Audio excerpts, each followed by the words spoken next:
The Female Solution Global Radio TV Show invites you to an invigorating, empowering, interactive conversation with our team of hosts Monday through Friday, 7 a.m. to 9 a.m. Central Time. Start your week with Monday Morning Mindfulness with Zelda Speaks. Tuesdays, Gathering of the Griots with Asadah. Wednesdays, Repairing Family Relationships with Naima and co-host Kareem Hamid. Thursdays, Veggie Brunch Live with Angela. Fridays, Health and Well-Being with Beata. Saturdays, tune in 12 noon to 2 p.m. Central Time. First Saturday, Global Talks with Zana. Second Saturday, Walk in Your Divine Authority with Mama Joy. Third Saturday, Move Around with Deborah. Fourth Saturday, be a judge on the virtual Teens, Tweens, and Tots Talent Contest. And fifth Saturday, join us on location as we conversate at the Elevate Cafe, owner Jackie Brooks. Sundays, join us 7 p.m. to 9 p.m. Central Time for Soul Purpose Healing with Beata. Go to thefemalesolution.com to join us on our video or audio live streaming platforms. Listen at www.blogtalkradio.com/the-female-solution. Call in on the Blog Talk Radio Network 515-605-9325 or call in and comment on the On-Air Radio Network 727-731-5192. We want to hear from you.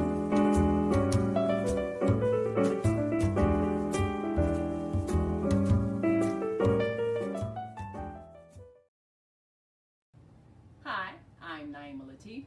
And if you're watching this, that means you're one of the 4.6 billion people from around the world who are using an electronic device to talk to people.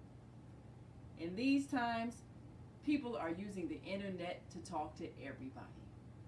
Friends, neighbors, family members, co-workers. People are on their cell phones and computers all day long. Now, if you're in business, that is great news. That means you can sell your products and services all day long and never have to leave your home. All you need is a media connection, somebody to connect you to an audience. And that's why I'm talking to you today.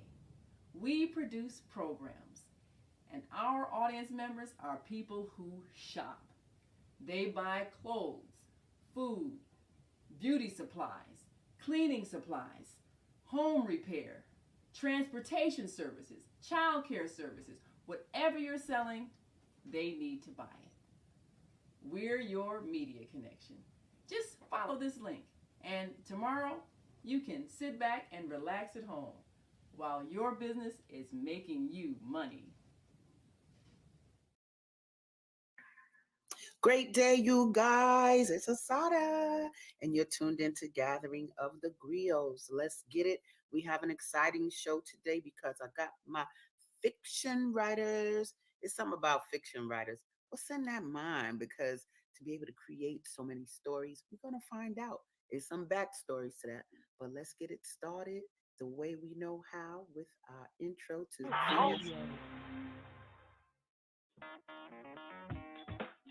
Women have the power to transform this world. We can end crime and violence if we all agree to do one thing: share. Let's share our wisdom, share our time, share our talents, share our finances, but most of all, let's share our love. This is the Female Solution.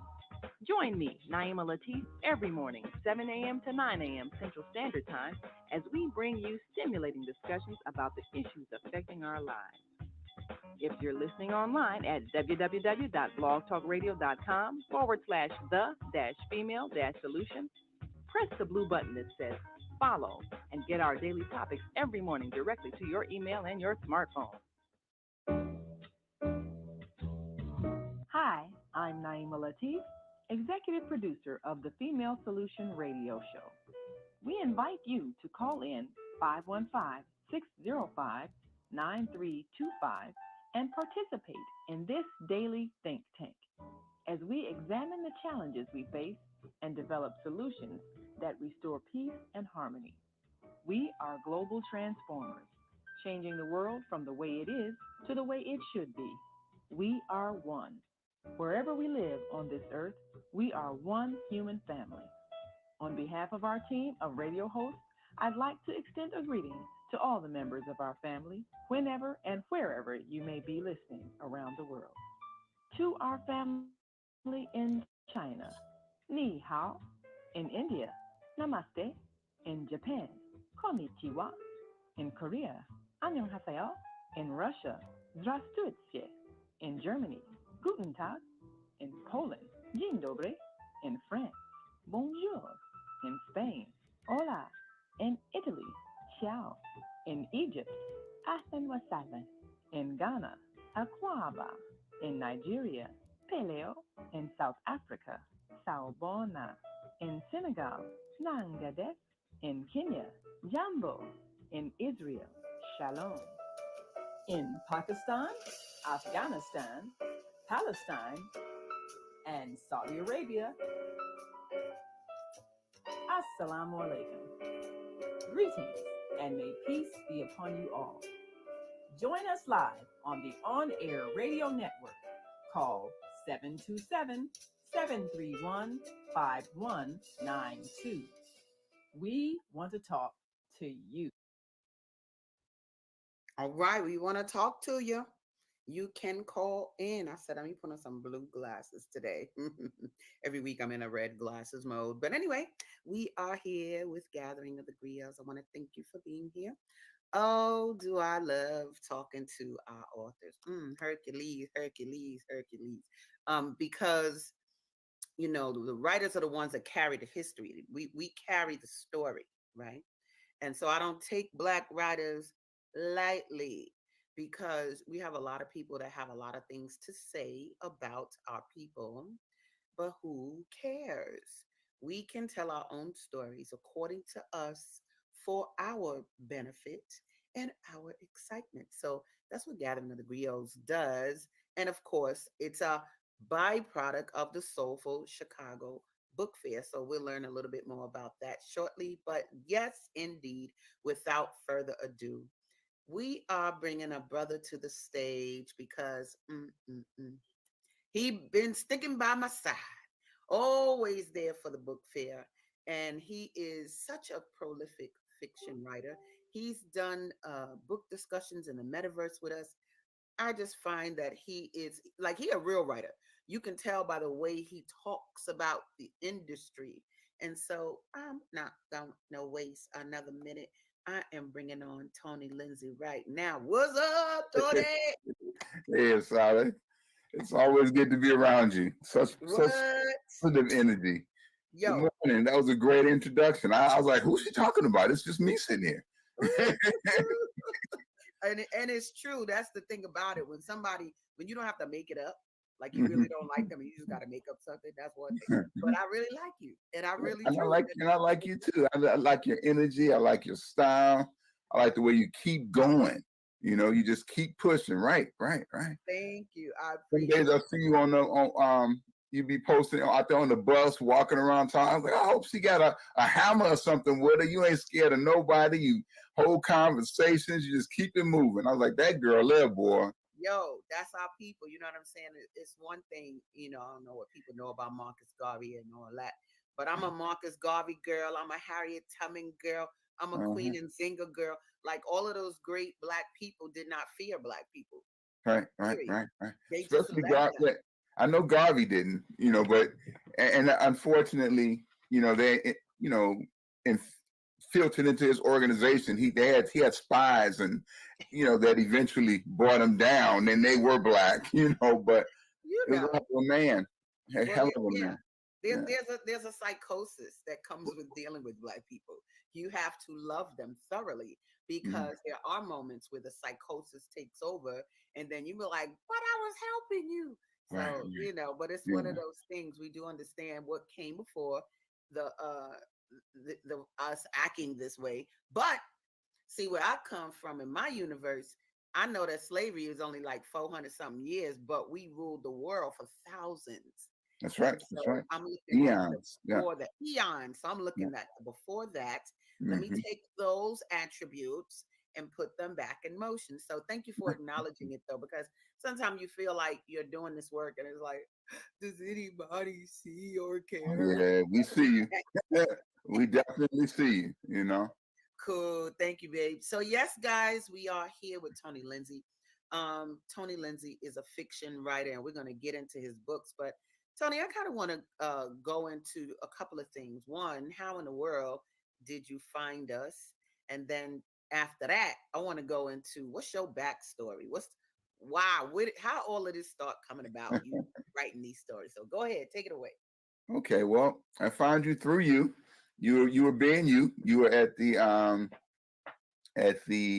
Harold Washington Library. There's a book fair or something going on. Not Harold, the one on 95th Street. Woodson. You were at Woodson at the Carter G. Woodson Library, and there was an event. Something I'm not sure. I don't remember what the event was, but I was there, and you came by. You were talking about your dream of doing the book fair, and I was like, "But you're from New York." And he was like, "Yeah, but we're going to do this, blah blah blah." And then another writer, Donna Beasley, was there. And Donna was like, "Yeah, well, I'm gonna do this." And then you came back around, and you were again telling me about the event, and I was like, "Okay, well, if Donna's doing it, I'll do it too." And that was how we started. I think that was the first. I'm pretty sure. I know that was the first one, and it was cool. You had the vibe was there. You had a bunch of people there. And I was like, "How's she gonna get 63rd Street?" So you got it. So I'm always amazed. Same thing with the metaverse. How you gonna do that? But you did it. So that's how we met. How I came to be a writer. Growing up in Chicago, it was a blessed thing. I went to a school called Copernicus, and Nora Blakely, Gwendolyn Brooks's daughter, worked there. And Gwendolyn came up to the school, and she told us all we could be writers. And I thought that was a really cool thing. I was like, huh. I was already writing, making up stories and stuff. And she read one of my stories and told me I could write. That stuck in my mind too. But I thought that was a really cool job that that would allow you to come to the school and hang out with students. I thought that was just cool. So it stayed in my mind. And then I was reading a lot. I read Donald Goines, Nancy Drew. So my reading was across the board. I read some of my mom's books, those romance books. Read some of my dad's books, and then got a library card. And we used to walk to the library. My mom worked at the library, and we would walk to the library. So literature has always been part of my life. The only I remember taking those standardized tests, and they said he could read, but he can't do nothing else. So I thought that was funny. I always read ahead of my my levels, my grade levels, and then I came across. I was in college. And I was taking a class with Vashti Lewis, and she exposed me to Toni Morrison. And that was it. Those Black Studies classes were definitely part of shaping me. I had a class with Sterling Plump, and he had us write an autobiography. And after I turned mine in, he came to me and he said, "If you don't do anything else with your life, be a writer." And I was like, "Cool, all right, I'll be a writer." I didn't major in English. I majored in psychology because I was had plans of going to get a PhD. But then things happened. Had a child, went to work, didn't finish school right away. But I think I just had a Spanish, a math, and a science class to go. But I had all my credits. I was getting hired as if I had a degree. I was a mental health counselor for a long time, like 8-10 years. Mm-hmm. And they hired me as if I had the degree because I had all the psych classes. Mm-hmm. And then I was teaching at the Chicago State community program. At night they had these adult learning classes, and I was teaching writing, creative writing, in those classes.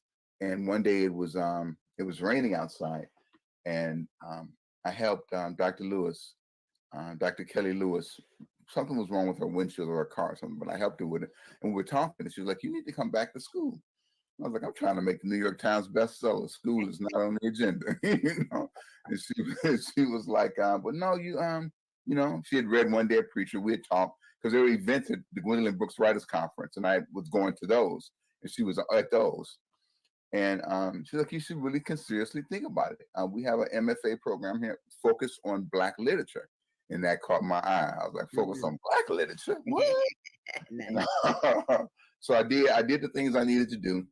I went and finished my degree at Circle UIC and applied for and got into the MFA program at Chicago State. And that fed my academic career. I started teaching. And by then, I think I had published probably 2 books, One Day a Preacher, Street Possessions, and Chasing It. And those were published with Urban Books. That's Carl Weber. And that was really cool. That was a good experience for me. I had an agent at the time. That's Why you laughing? Why you look? You said I yeah, had an agent at a time, and then you did a laugh after that. Whoa. yeah. Because no, Barrett, Audra Barrett. I was trying to recall her name. I was laughing at my own lack of memory. Audra Barrett, and she was a great agent. I actually met her through Kwame Alexander, who published my first book. And Audra Barrett was there, and she brokered that deal. She brokered the deal with Carl Weber, and I was a nationally known writer, and that was really cool. We did book tours, and all that was good. And then I kept writing, and I got with a smaller press. No, I got with Third World Press when I finished graduating. They published Pieces of the Whole, and that was really cool. That was like a dream come true, right? I wanted to be published by the same press that Gwendolyn Brooks was published by. I think every Chicago writer had dreams of being published by Third World Press. Yes, that became a reality for me. nice. And I was really excited about that. And that book was also my MFA piece, and it allowed me to write in different genres. Okay. And that kind of became what I did. I came as a mystery writer, then I became known as a street lit writer. And then I just settled with the term Black experience writer because that's what I am, and from studying Black authors, that's where I got the term from. I didn't originate the term. There were people who used that term in the 70s. I was writing from the Black experience. And I was like, well, that's what I write from as well. So that's basically how I came. And then I came to be a writer because I was a reader. If I wouldn't have read, I wouldn't have seen that, wow, I could do this. This is something I like to do. And I enjoyed the medium. I enjoyed being able to say something. And writing, Sterling Plump told me a good writer has something to say. A good Black writer has something to say about his or her community. And that just kind of stuck with me. And so I got a question. I got a question because I want to take it on back because this is where this is the make or break for some people. You talked about how the viewpoint, I forgot the person specifically, but the viewpoint was, yeah, you read, but you can't do nothing else, right? It wasn't like a supportive of, oh yeah, you should write. That moment, you could have just went a different direction. You could have dealt with that in a way that was like a self-esteem issue where you don't advance, you don't take the leap and go into, or even be open to hearing people say, you can write. What was it in that moment that made you not feel dejected or want to give up? Okay, so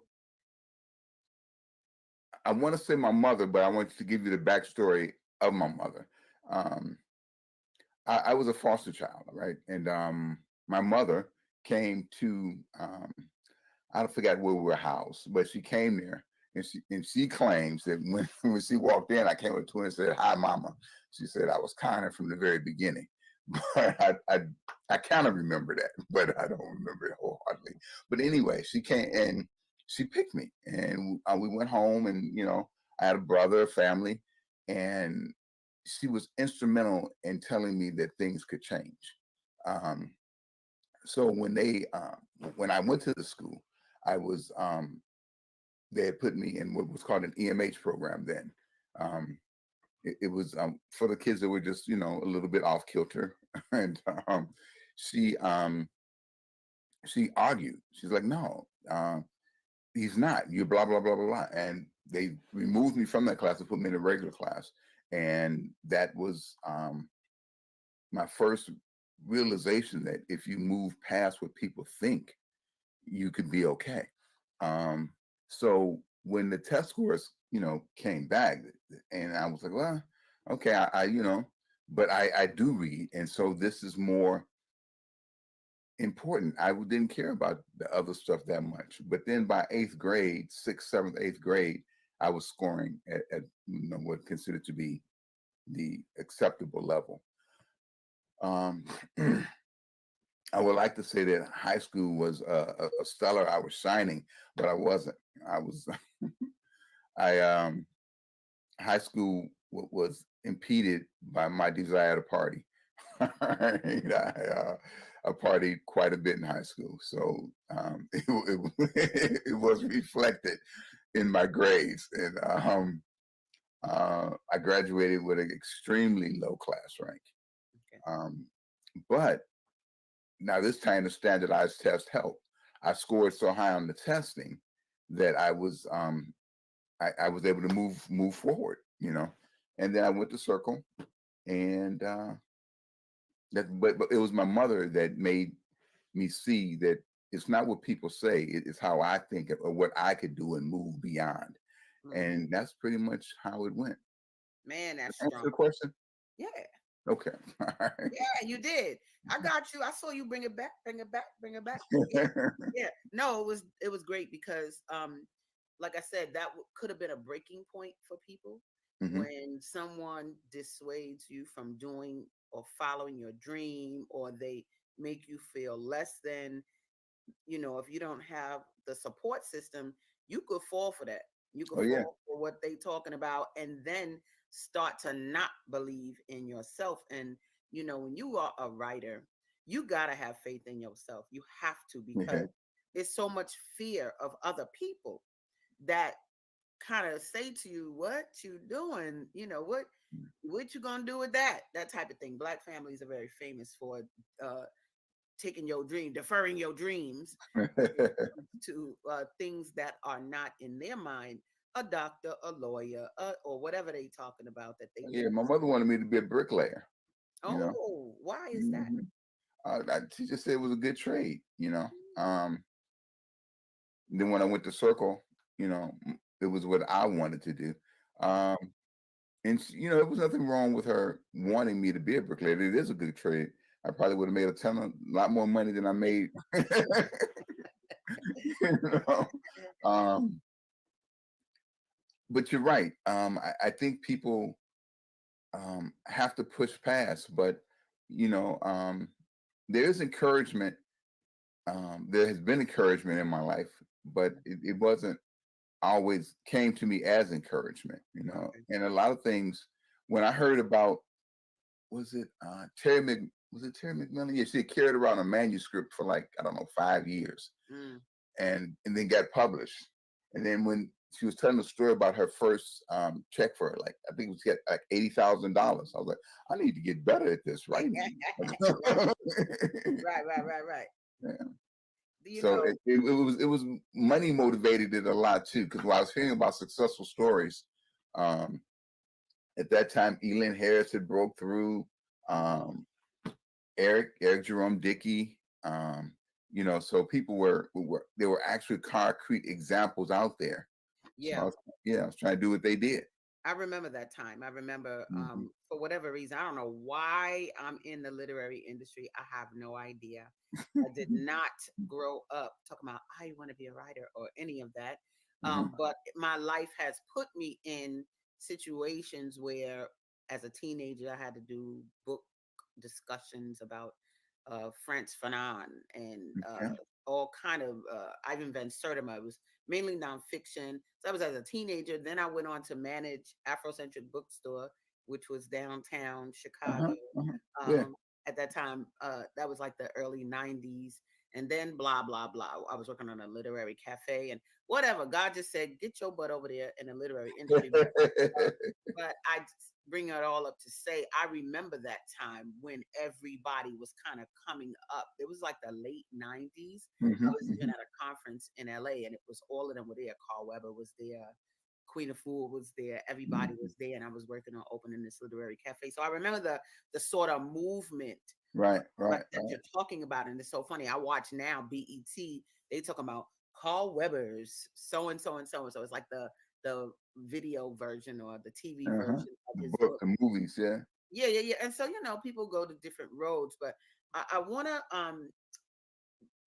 deal with and look at but what the why, like what is your connection to the Black experience that made you want to start writing about it? Because many people could care less about the Black experience, they just be in the Black experience, but they're not focusing on portraying us portraying our experience for a reason. Is there a reason behind it? Is there an underlying uh sort of theme or a reason why you do what you do?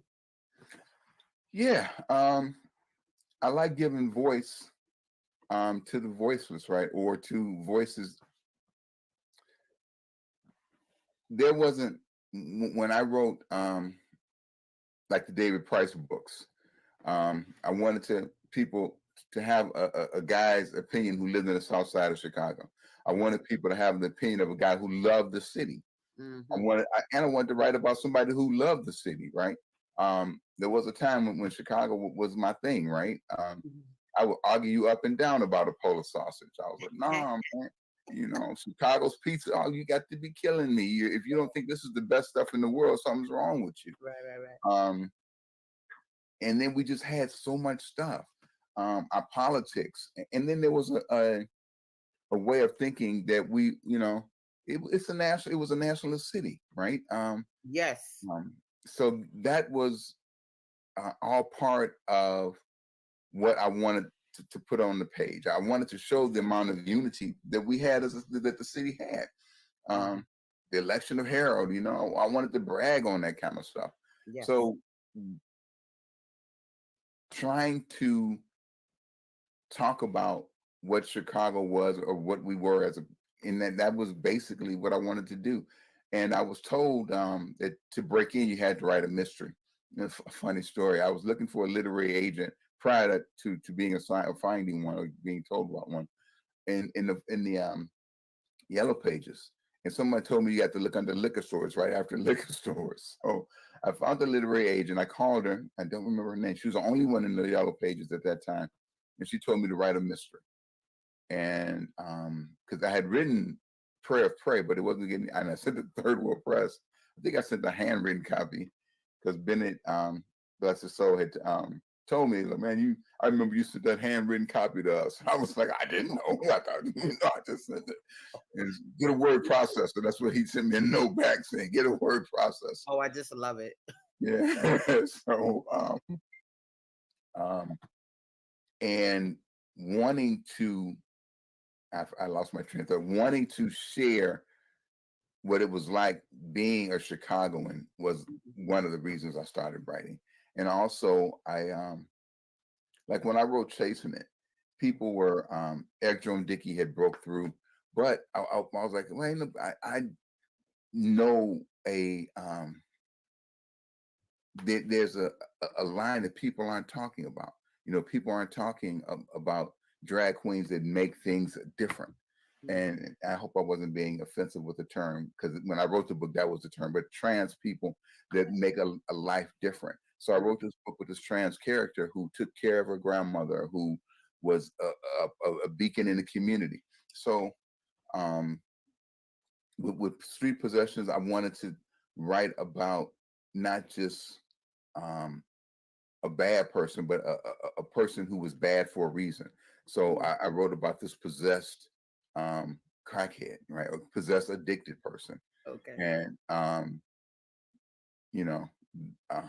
lost a lot of readers with that book too. People were like, "No, I ain't reading that, man. It's crazy." Why? Why was they like that? Because it was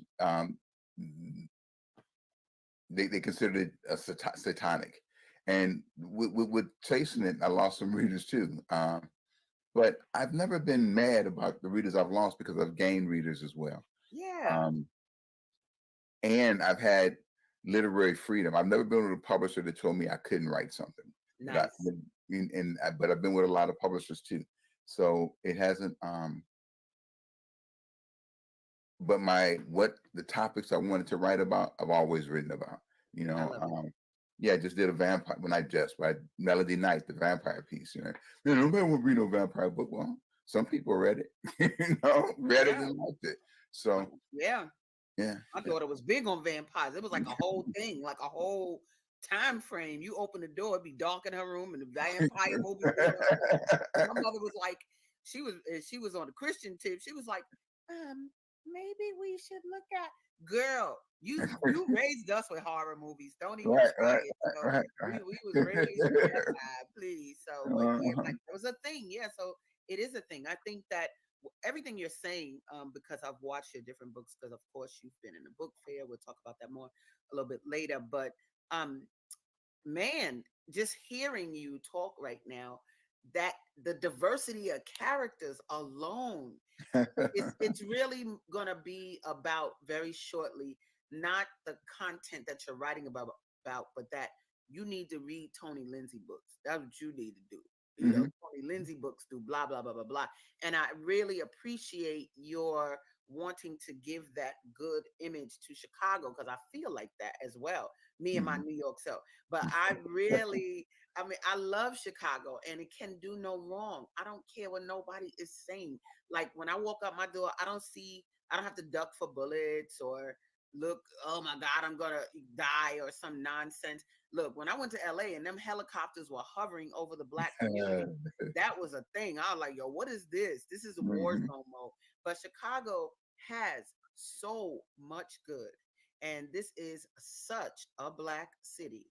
And black people here have homes, they have galleries, they have radio stations, they have things that can create a culture that's why I do the book fair here, because I feel I'm allowed to do it. Like people support that idea. So I love that you want to continue to give that viewpoint of Chicago, and that there are things here that people can celebrate. We're actually going to take a break for a commercial. We're going to come back, and guys, we're going to get into some of these Tony Lindsay books.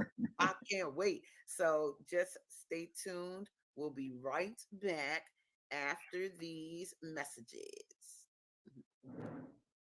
The Soulful Chicago Book Fair presents its 2024 Spring Fling, Saturday, April 20th, 10 a.m. to 6 p.m. Over 100 titles by Black authors, fiction, nonfiction, and children's books. Free admission, open to all ages. Book buying galore. Featuring vocalist Sherry Soul, Dion Victoria's Art Party, Music Magic Time for the children, great food, lots of fun, and much, much more. Saturday, April 20th, 10 a.m. to 6 p.m. Betty Shabazz Academy, 78th and Ellis. Special thanks to our sponsor, CEO Superheroes. Soulful Chicago Book Fair, Spring Fling. Be there. Mhm. Hi, I'm Naima Latif, and if you're watching this, that means you're one of the 4.6 billion people from around the world who are using an electronic device to talk to people. In these times, people are using the internet to talk to everybody: friends, neighbors, family members, co-workers. People are on their cell phones and computers all day long. Now, if you're in business, that is great news. That means you can sell your products and services all day long and never have to leave your home. All you need is a media connection, somebody to connect you to an audience. And that's why I'm talking to you today. We produce programs, and our audience members are people who shop. They buy clothes, food, beauty supplies, cleaning supplies, home repair, transportation services, child care services. Whatever you're selling, they need to buy it. We're your media connection. Just follow this link, and tomorrow you can sit back and relax at home while your business is making you money. All right. Yeah, Did you see yourself at the end of that commercial? I did. That was really cool. Hey, I, hey. the both of them were cool, but yours was really active, man. It was just, that was hot. What we talking about up in here? Look, we're gonna change the game, and even this show and the ability to just show you and listen to what you do, it's important. Like people know, because they just don't know. Like you can read Harry Potter all day, what you talking about, but we got our own writers, and like you said, with our own experience. And I'm gonna tell you, when these book fairs go to these schools, there don't be no books about them in those book fairs. You go to Barnes and Nobles, you hard pressed to find a Black writer unless Black History Month, maybe. So I need for our books to be accessible. People need to know, like the library was like back in 2018. They was like, we got the space. We want you to recreate the book fair in the library, but they was like, we just don't have the Black writers. And I was like, And so, just that reality and us controlling our own narrative when it comes to the flyness of writing. That's what we got to do. So I want to. There you go. What? Say it again. I said, there you go. So I want to go into your books because let's just take a look.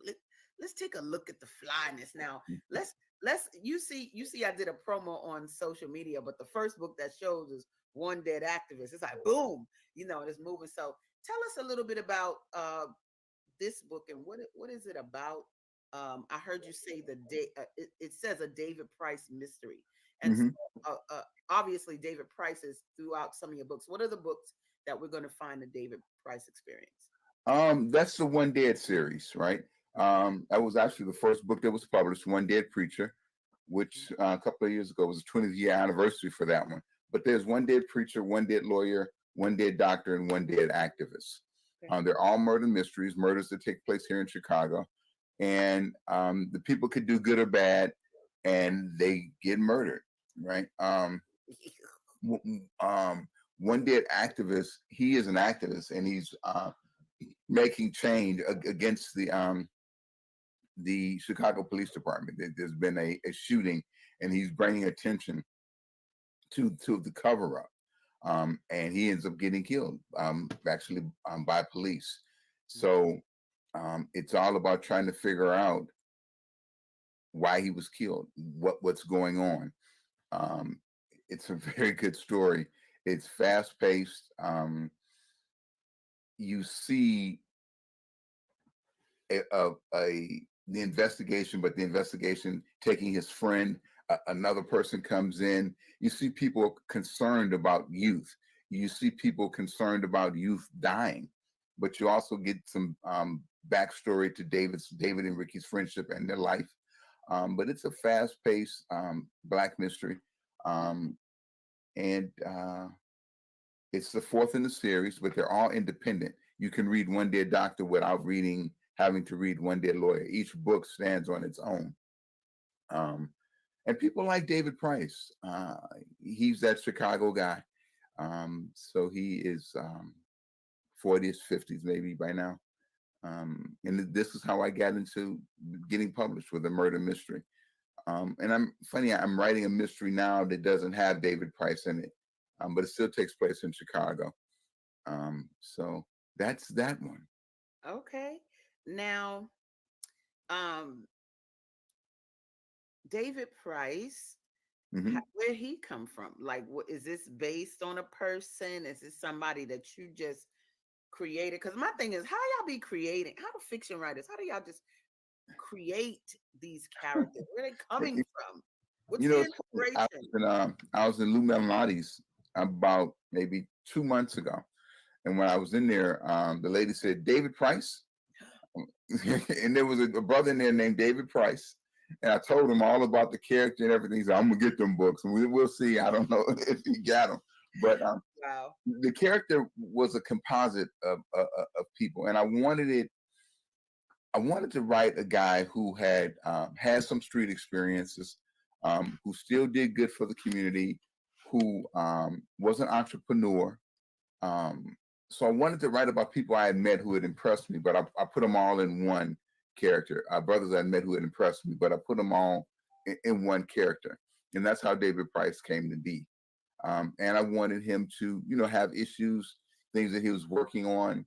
Um, he has an ex-wife. He's got a son. He lost a child. So there was a lot of stuff going on with him that I've seen people go through. I've gone through. So I wanted to put a composite character, male character, and that's how he came to be. He represented some of the things that I wanted him to represent. That there's a helping that is part of us. It's just part of our DNA, us helping each other. And I wanted to show somebody who did that. We don't always, we'll fight amongst each other, but there's also some helping that was just, I just didn't see it with Black males, and I kind of wanted to put that in there, and that's what I did. The Black community itself, and I wanted to write a character who loved the city, who cared about, who cared about the community. He lives in Inglewood. Who cares about, and so that's what I did. That's how he came to be. Yeah, that's so quality. Because you got a saying, L. Ron Hubbard. Everybody know I'm a Scientologist, but one of the things he said: if you see a problem, look at what you didn't do and know why it's a problem. And I find that this writing is a way for you to address issues in a way that, people, you could put a call to action in a book, baby. By the time they finish reading that, they want to live vicariously through the character and then achieve the things they've achieved, or they get a sense of how to handle a situation based on how you've portrayed the person in the book. So it's good to hear how you've intentionally made sure that the character dealt with the issues that were important to you, that you saw needed addressing in the community. And man, that's like David Price. Let me go meet David Price. Yeah. Price That's what the writers before me, the Black Arts Movement. That's what I learned from reading those writers. Right, they had something to say, and they wanted to say it in their art, in their poems, in their novels, in their short stories, and that's part of being. That's part of reading, right? From reading them, there was a certain expectancy of what my novels should do. There's a certain, Richard Wright, Langston Hughes, Hakeem Adabu, they may not be in the room with me, but they are in the room with me. I know. He used to, Hakeem had a term, his literary father. I don't know if it was Du Bois, but I think he had a couple.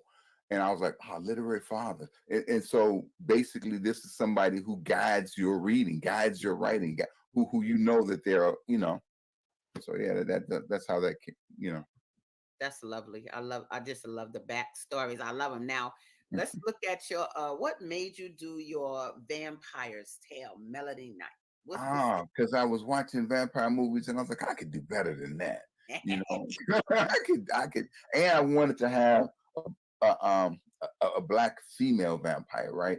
Okay. There's been Black vampires and there's been some females, but this girl here, Melody, is fly. She so she didn't want to be on her wedding day. Her groom gets gunned down, right? So she's depressed. And it was a pretty gruesome scene. So she goes home. She has a handful of sleeping pills, and she's about to take them. But this man appears before her. He's a vampire, but he only feeds on depressed people. Oh. So he doesn't kill her. He bites her. He takes her home. She becomes his third daughter. He works for the CIA. his daughters end up working for the CIA. The CIA operatives. They're investigating the killing of children. Children have been killed in all across the world. So it turns out that the CIA has a considerable amount of vampires working for them. That's a whole nother thing. But anyway, so they turn against the vampires. So, and that's pretty much all. Oh, but you also see the origin of vampires here, black vampires here in America. I did a little bit with slavery in this piece. There's a love story in this piece. But so that's why I tell people it's more than just Barnabas Collins type of vampire going on here. This vampire works for the CIA, so there's action. She's really, really a fly person. I like Melody, so it was a good story. I love it. If you want to call in, guys, the number, I'm gonna put it on the screen for you. It is 727-731-5192. If you'd like to talk to Tony Lindsay, don't y'all wait to the end of the show. Do it now before we bring on our next folks. But again, the number 727-731-5192. If you'd like to call in, or if you want to comment, you can comment wherever you're watching, whether it's be on Facebook or YouTube. We actually had a brother, he sent some message. I think he's from Africa. What did he say? Following from the GM Gambia, baby. Oh, brother, wow. Gambia watching you. Wow. Thank wow. you, brother. Boop, boop, boop. Africa, don't get it twisted, y'all. We do it global. And wow. he actually said, keep moving. I know that's right. Thank you, brother. Brother. Let me see. Alfuseni. I think I said that right. Boop, boop. From the Gambia. So we love that West Africa on the line this morning. And so you all can do the same and put your comments up. We'll share them. And if you have a question, we'll pose them as well. And so, I didn't even really kind of ask this, but how long have you been doing this? Because there are people who want to write watching this. They have a story too, and they're watching this and they're listening to you and they're listening to the situations you've been through. But what would you say? How long have you been writing these books? Oh, I've been writing my whole life. I've been published since 2000. Okay. Kwame Alexander with Black Words. Black Words was the first person to publish. Well, he was first, but first person to publish a book. I was first published on Timbuktu, which is it's still a website, and they published one of my short stories. And I was ecstatic. You would have thought I won the lottery, man. I love it. But yes, since about 2000. Now, this Killing Breeze, that was a book that I wrote in response, again, to police shootings. That's funny. Both of them have the theme, One Dead Activist and The Killing Breeze. But that started out as a short story. I think it was a short story that was actually published on Timbuktu. Okay. So that is actually chapter 1, which is scares people a little bit, but it's a good story. You get two perspectives. A undergraduate student and the actual a PhD professor. So it bounces from the two different perspectives. And it's a good story. It's a good thriller. I say mysteries are you're trying to figure out who did it. Who done it, right? Right. And a thriller is like who's it gonna happen to next. Oh, I see. Okay. Well, we have a caller actually. 706-202. Brother Kwame, you on the air. How are you today?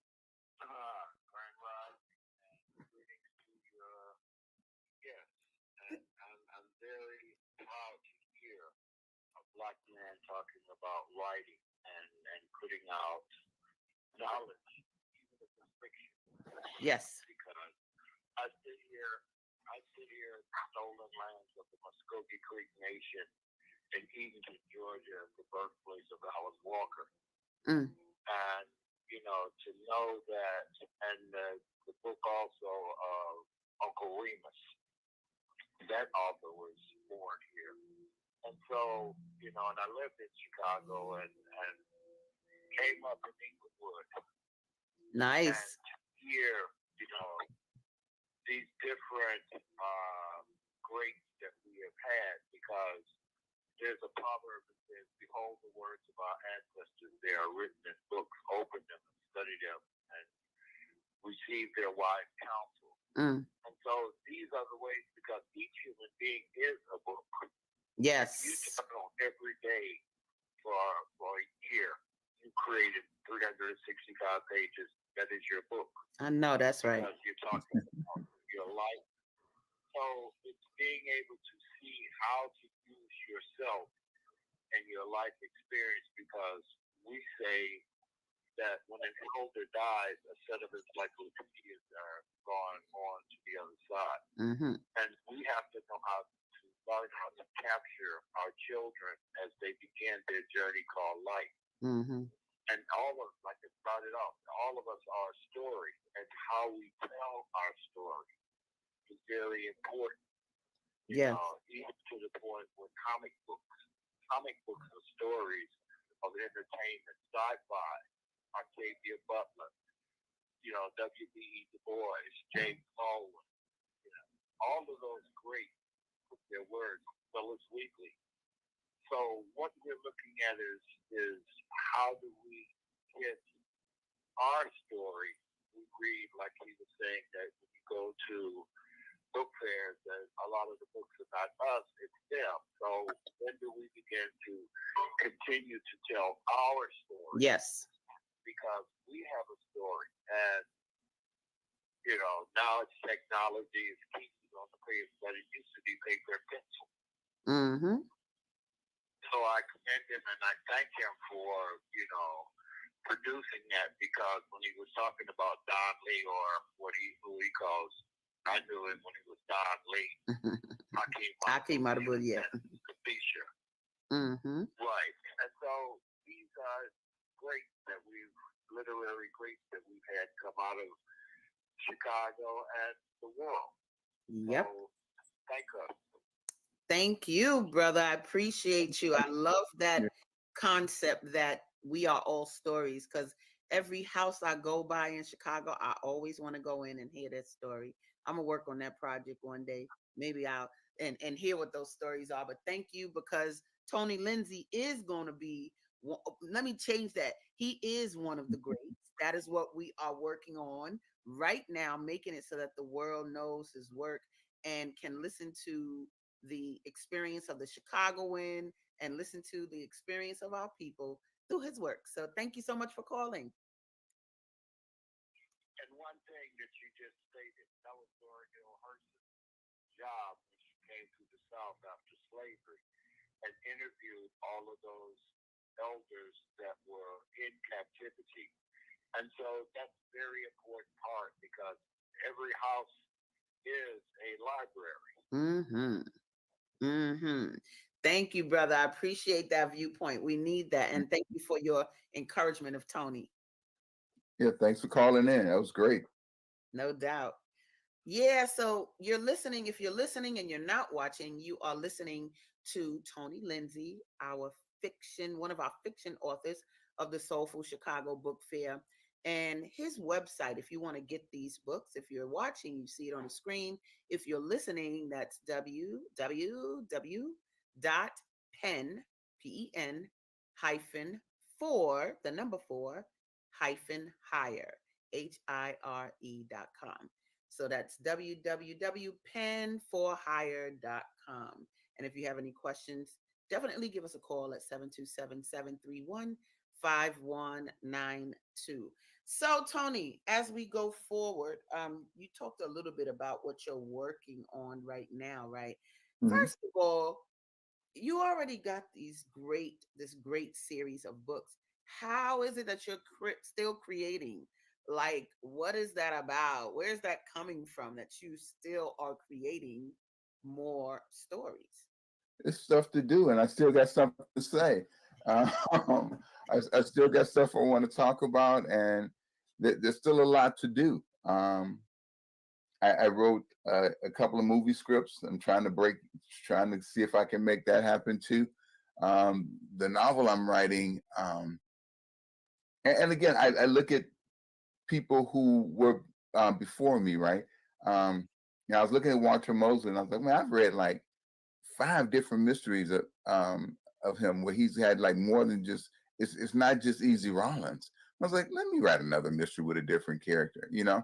So, you know, I'm influenced by people who are still in the game, and I get ideas from, you know, when I see somebody who's making career moves, I'm like, I wonder if I can do that. When I see writers who have written um, movies, I'm like, dang, I should try that too. So, you know, you know, I'm still active, and I think that's a good thing, right? I think having, and I still got desires, you know, there's things I still want to buy. You know, I want an EQS. You know, there's all kind of, you know, stuff that I want to get and buy. So, um, yeah, I keep writing. You know, and I'm still thinking up stories. I still got something to say, and I still like amazing people, and I still sell books. I want to have something new on my table in the 2025 book fair. You know, I want. Hey. That's right. That's right. Because the key is for us is to develop a following of you, so Hmm. that people really do say, "Yo, I do Tony Lindsay. That's why I read those books," you know. Hmm. And it's just a matter of knowing. So being able to take something like this show and share it, and people who just start coming and giving you their testimonies and what they felt about it, I think that's important. And I'm gonna tell you, my background actually, I went to school for television and film, right? So Hmm. this idea of a film, you don't know, you done turned on a light bulb in my mind, because I got my own films up my sleeve. But There you go. this whole vibe of, because I'm already working on, and let me show myself, so they be like, where's she at? I'm already working on this whole you know, umbrella of the Soulful Chicago. Like right now, this Sensei Boba Tea Bar, it's like a tea lounge here in South Shore. They're carrying Soulful Chicago books. And Hmm. people come to me now like, yo, we want to carry your books. And that's what I'm talking about. Like people being members, people, me being able to put us as an umbrella in these different places so that you don't have to worry about it by yourself. But see, I'm looking at the film vibe. Like, Hmm. okay, what about turning these books into films, right? Hmm. And that's the next. You talk about I'm doing a lot now. Nah, money, like you said, it's a wrap. But I got some other things up my sleeve. The metaverse is a thing, but our movies, the movies of our books, and we in charge. Like Hmm. nobody gets to tell us what to do. There you go. I'm working. I'm looking at that. I know Amandilo, if you watching, boo boo, be looking at that, because we're kind of talking about this world and the creation of film, the film versions of our books, which would just put another thing on our power to go out and create an effect, you know, Hmm. and to Hmm. say Hmm. something that we got to say and to make it known. So again, if you're listening and you want to call in, it's 727-731-5192. You're listening to Tony Lindsay, author of One Dead Activist. He got One Dead Doctor, One Dead Lawyer, and he got One Dead Preacher. It's a series, and I love that we can read them separately, and we don't have to, be like, oh my God, I got to read the first one first. No, You no. read that series. So, um, do you have a future beyond, like you got more things to say? What's your ideal scene? Is it something in addition to the film version of the books? You did a little earlier. You said you did a writing class, or you taught a writing workshop. Is there anything in the future for you, like mentoring writers that are coming about and want to follow your genre? Um, well, yeah, like you said, I write in different genres. I I I have taught classes. I've taught workshops. Um, and generally, I wait me personally till somebody calls and asks me to do one, then I'll do it. Okay. Yeah, I don't actively pursue those. I am um, actively currently just writing on that novel because and that's taking up my time, Sure. and I'm happy with it. It's because it's different. And I wrote, like I said, I wrote the 2 screenplays, and there's some conversation about one of those, Mm-hmm. and that's going pretty good. And um, I still teach. I teach at I teach English at Ivy Tech. I used to teach Okay. yeah, I used to teach at Chicago State and Harold Washington. I've retired from the partially retired from teaching. I just teach at one school now, which as an adjunct, I just teach at 3, 4. Uh-huh. Yeah, now I just go into one, and those are my days. I teach and I write a lot. Gotcha. Yeah. I like it. I see you, and I know a little bit of what this is like, and I love this life. It's where you speak at colleges Hmm. that where people are studying the subject matter, and they fly you out, tell you to bring like I did like a conference for some social workers or something in LA. So Cool. they were like, can you bring 100 books? I was like, of course I can. And I could have sold 100 more. I mean, it was really astounding to Right. have people say, we use your videos in our classes, and I'm like, what you talking about? I don't even know what they talking about. But whatever subject matter I have on YouTube, it just showed me you got to keep this going. That's why I'm even doing this show right now, because Hmm. Hmm. people are looking, and when you stop, you tired. Like I was like, I'm tired of doing it. No, people need it. They need to see the example of what we're talking about, that we can create forums to Hmm. take ourselves to another level. And so that this listening to you say, that's what I do. I write and I create, and you are going to get a movie. That's not even a question. Your line of work obviously feels movie worthy, and so if given the chance to fly out to different schools and speak to creative writing programs and sell your books, are you open to that? Yeah, yeah, yeah, yeah. Yeah, without a doubt. I like going places. I like going places, but you move with purpose, Asadah. You don't dilly dally, right? Mm, And you move with purpose. You do things with purpose, and that's the part that's amazing about you. And it's admirable. And you look, get concern and love for other people, which is also admirable. And thank people you. know you. People know you care about them. Thank So and that's a good thing. Thank you. And that's important because sometimes when you're doing this work, you be like, oh God, is anybody listening? But they are, and Hmm. and you just can't give up. So do you have any last words of wisdom? My girl Marion Perkins said, yes, onward and upward. I know that's right, sister. Go ahead. That's what I'm talking about. Do you have any last words of wisdom you want to give to the audience before you go?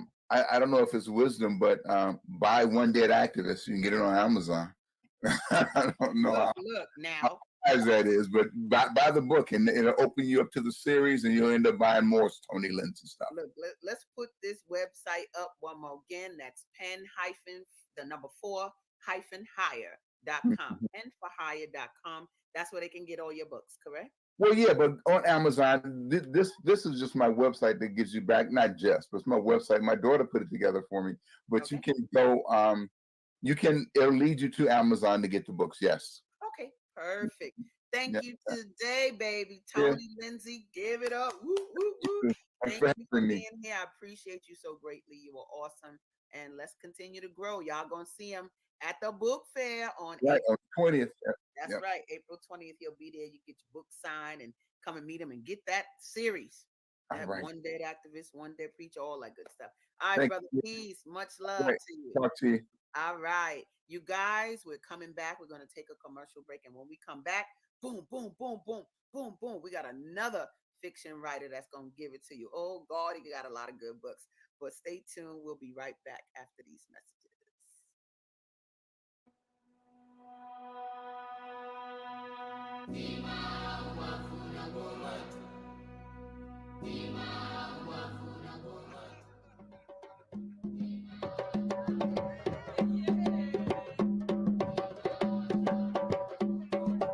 And Anase went back to the village with the golden box. He set the golden box and gathered the children as you are gathered now. He opened that box and stories just rushed out of the box. This is why we are here, because of these people right here. Give it up for the young people today, baby. Give it up better than that, adults. Tell us, adults. Hi, I'm Lauren Cress Love. I'm the sister of the late Dr. Francis Cress Welsing, author of the ISIS Papers and the Cress Theory on Color Confrontation. We're Chicago natives, and to honor her legacy, I'll have her books at the Soulful Chicago Book Fair, Saturday, July 16th, 2016. Be there. Black Fairy is in this book. Uh, young John Henry, everyone's familiar with the young John Henry, and Deadwood Dick, who's a black cowboy. So these are three plays that are in this book, which has been used by a lot of groups, universities that have produced plays for children. Hey, Black Child by Usaini Perkins. Hey, Black Child, do you know who you are?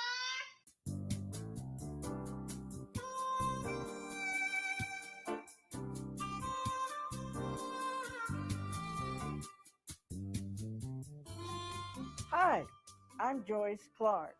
I'm 92 years old, and I have written books for Black girls so that they know how important they are and they learn the mystery to their history. I'm going to be at the Soulful Chicago Book Fair, and I want to see you there. Saturday, August 3rd, 2019.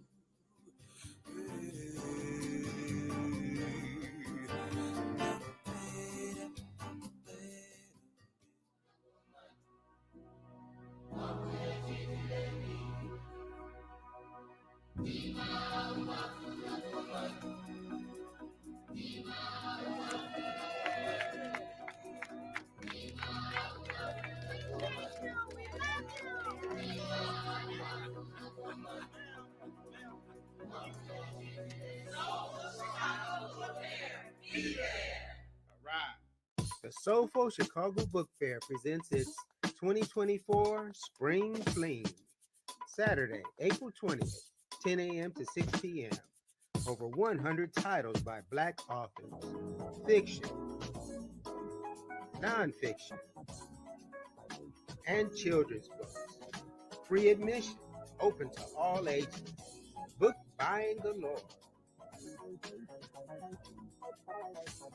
Featuring vocalist Sherry Soul, Dion Victoria's art party, music magic time for the children, great food, lots of fun, and much, much more. Saturday, April 20th, 10 a.m. to 6 p.m. Betty Shabazz Academy, 78th and Ellis. Special thanks to our sponsor, CEO Superheroes. Soulful Chicago Book Fair, Spring Fling.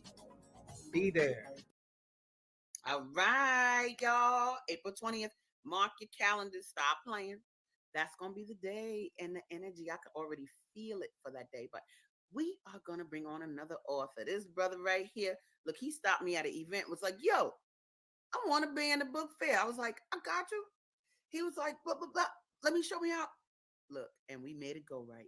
So he will definitely be in the next book fair. No ifs, ands, or buts about it. We're going to bring on another beautiful fiction author. And his name is Why Blackmore. Let's big boy. Hey, brother, what's up? Peace, peace. How are you, Asadah? I'm lovely. Glad to have you. It's been a long time coming. Yeah, it's been a long time. Yeah, but it's time and you're here. So talk to me a little bit about how you even find out about us. I'm just curious about that. I just remember, I want to say some social media, and then a couple of times when you had the book fair, I want to say it was on 61st. I got there like the end of stuff, like some type of way my travels would lead me, like I would always be kind of missing you. And then people would mention to me, like, that lady right there is like, it's funny because though you're not very, not a gigantic person in physical stature, you got this huge aura. So here you come along, straight busybody, little whirlwind. It was like, that's the lady who run the book fair. Da da da da da. So I mean, sometimes the wires get crossed, and you have other stuff going on, and because I do run other I do have other ventures, so I'm not a full time author. Well, I'm a full time writer, but I'm not a full time author. So that's a difference, which we could talk about later. But so it just kind of was just becoming aware and hearing your name and hearing about the Soulful Book Fair, it's kind of funny because um, my name is kind of more synonymous with the street stuff as opposed to the actual structured stuff. Okay. So I get a lot of sometimes I get, man, why you ain't talk to so and so, and be like, man, I went over there, they ain't know who the heck I was, so I just went back to what I know how to do. Like I know, it's like when you know how to do certain stuff, I'm gonna go do what I know how to do. Sure. I figure it out, and then like you say, sometimes the universe tend to work things out. You know what I'm saying? Everything in its time, baby. Everything in its time. It's so funny that you talk about that, me and my stature, because I really don't know how short I am until I see a picture. Because I really do, like, I'll be coming up, like, even if it's in the street, I love the street. I actually love that whole vibe, right? The population, because I grew up in Harlem. So it's not like I ain't got to be a drug slinger and all that, but just the energy, you get real people. So when I'm out there, I just be fearless because I really love my people. So it's it ain't, I do feel huge, but when I see a picture, I'll be like, dang, you bad little. But I'm happy that we did cross paths, but I say everything in its time. And I think it's a perception of the book fair that we won't do street lit or urban whatever fiction, but that's fine. I don't know where they get that from. Because early on, I remember, and see, that's the thing, not from directly from your mouth. So I'm not saying you discouraged it, but it was like, well, they only do kids books, or they only do conscious stuff, bro. You know what I'm saying? It was like, oh, well, what? And then this a thing. I never really get. And some people get angry or have a feeling or feel a way about somebody selling. Like if you have a store and you only want to sell pots and pans, you don't want to sell plates. You can't get angry at somebody that wants to sell pots and pans. That's their market. So I never. And the crazy thing is, though, I never really said, "Excuse me, Asadah, I do urban fiction. Do you?" I just kind of like I said, because our wires were never really connected. Real fully connected, and never really got discussed in any detail. It's just funny because they made that up. Because my book fair never just focused on children or whatever. You do have to get accepted though, because guess what you're not gonna do? You ain't coming in there with the book cover with somebody's butt showing it. You ain't doing that. I ain't mad at that. Right. You know what I'm saying? Because it is a family event. And then a person ain't coming talking about the preacher's prostitute. We ain't doing that, And so I think that they just equated whatever they made it up. In Scientology, we say they dug that in. Because I love, you see, Tony, cool, street lit. Then I got you. But all of y'all stuff is legit. Like when you look at your books, it's not crass, and it's not, the titles and the images aren't offensive.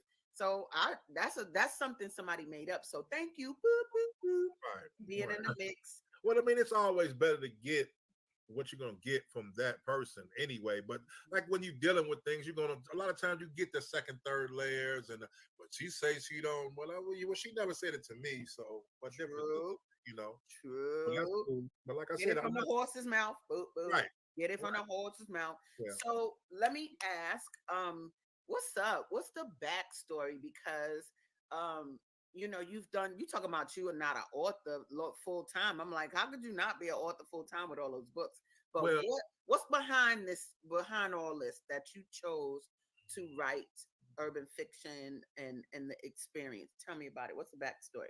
What I could say, and it's crazy because listening to Tony Lindsay, though I've known him for maybe over almost the beginnings of my career, which is 20 plus years, I never knew that much about him. Then I just listened to your show and heard. But we kind of grew up similar. Where I grew up, my mother was murdered when I was young, and one of the last things she instilled in me. One of the things she instilled in me was a love of reading. So I grew up reading. That was my escape. Getting passed around with the family, getting passed around to different places. And so one of my only real solace I could find, real safe spaces was reading or being lost in the pages of a book. Everything from science fiction to fiction fantasy, and then some years later, in my early, I still wasn't a teen yet. I ran into Donald Goines. I ran into a Donald Goines book. I used to actually have to fight about reading. Have to fight because was growing up in the projects, Algale Gardens, as a young guy, and I would be sitting around with a book. But the one thing about what I learned from getting beat up a lot from being, one thing most people that know how to fight used to get beat up. It's kind of a hand-in-hand thing. Okay, so I'm not gonna get punched this time that way. They're gonna have to punch me another way. So, but I remember sitting around on the swing, and I remember this guy. I was reading. I think I was reading The Tower or the Lord of the Rings. One of the Lord of the Rings books. This was in the playground at Algale Gardens, and a guy walked up to me like, "Man, you always read, little dude. Your little bad self or whatever," because I had some issues or whatever.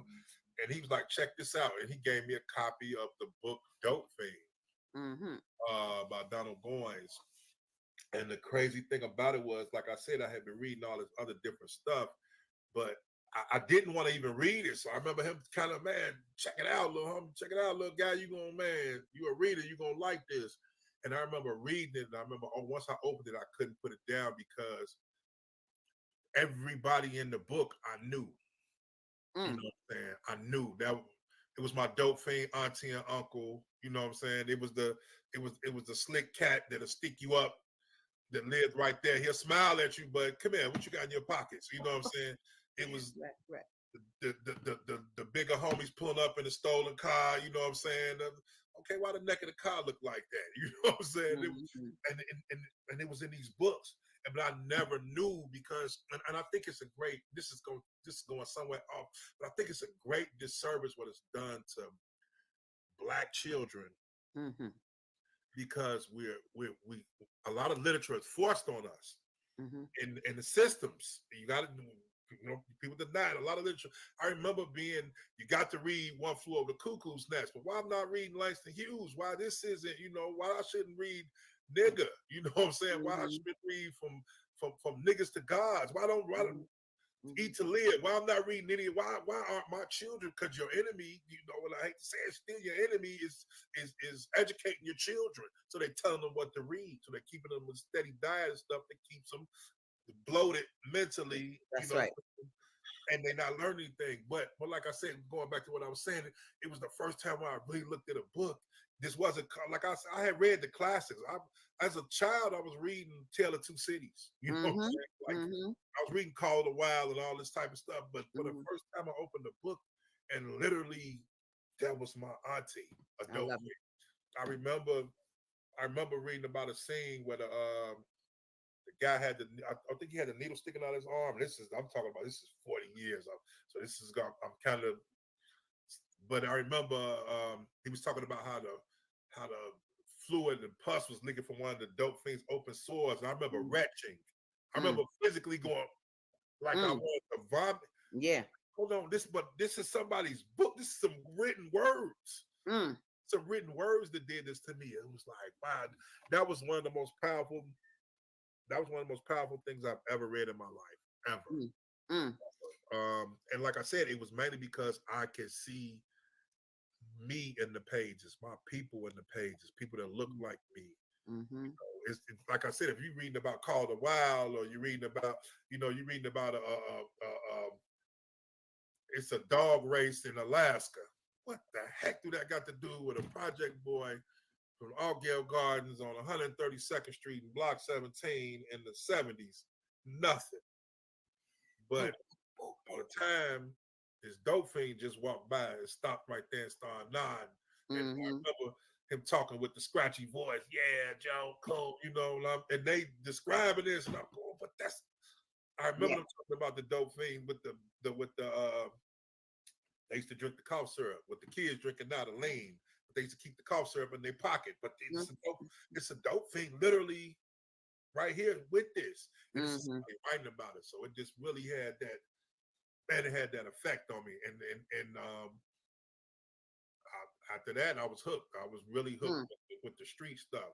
Yes. Um, Let me say this. Your energy is electric. oh, wow.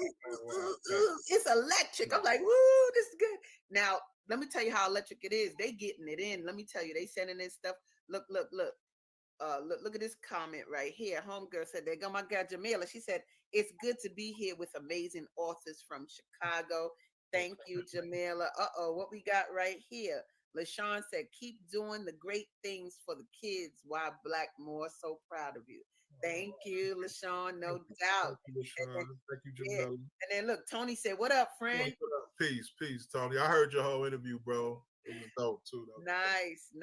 And then look, Wynell said, I love your stories, Why Blackmore. Yeah. What? Yeah, so Thank you, Wynell. yeah, thank you for being here. Yeah, brother, your energy is electric and fabulous. And it's first of all, if you're watching this, what you know about brothers telling you straight up that they were voracious leaders, like they were readers and leaders, like they're reading young. And so this concept of uh black, if you want to hide something from a black person, put it in a book, and is malarkey. It just is. It's no way you could be the people who invented writing and then you don't read. You understand? But so it's a myth. Go ahead. I hate to say it, but right now they have rewired. They've been successful in rewiring this generation that's currently in play right now, who are going to be the next, and they are the influencers, and they're going to be the next decision makers. Yep. And they kind of rewire them to the microwave. You know, they're like grandma. They don't want to use the oven like grandma. You can't put the whole macaroni and cheese in the microwave. You know what I'm saying? You got to go and put it in the oven, let it bake. You know what I'm saying? So they think they can get everything from a quick TikTok video, and they always got somebody that's willing to tap dance and say, all you got to do is, and all that. Yeah, that's all you got to do. You missed a lot of steps, bro. Yeah, well, check it. I think that our role, and that's why the book fair exists, is because we bringing it back. Like we're bringing the need to read. The motto is feeding the read. Let me see if I got it right. Feeding the need to read and succeed. Right. That's our whole flavor right there. And so my thing is, if we're going to work with young people, we have to be relevant to them first, and then we have to speak in their language and find a way to make these stories, them writing them and reading them, a thing. I have a workshop that I do called phone book. And so I have young people write short stories from the text in their phone.